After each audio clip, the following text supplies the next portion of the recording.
can sense the chemistry when you're standing close to me. I feel like a ship that's lost at sea. I can sense the chemistry when you're standing close to me. I feel like a ship that's lost at sea.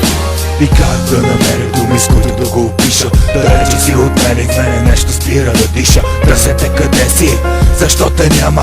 Опитвам се да те намеря, ма светата я няма. Светата, която ще ме отведе до тебе.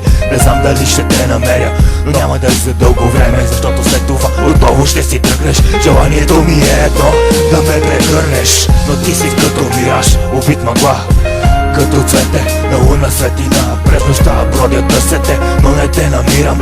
Слънцето изгрява и отново се спирам. А като погледна далечината, сякаш виждам усмивката ти да заслепява светлината, защото пред нея и слънцето бледне. А когато се засмееш, сякаш ангел се смее. I can sense the chemistry when you're standing close to me. I feel like a ship that's lost at sea. I can sense the chemistry when you're standing close to me. I feel like a ship that's lost at sea. Искам да си близо, но навярвам никога няма да го усетя. Затова по-добре подай ми пистолета, но не трябва да го правя, това е грешка. Обаче болката, която чувствам, е нечовешка. Знаеш ли какво е да търсиш някой, а да го няма? Какво е да искаш да летиш, а да падаш няма?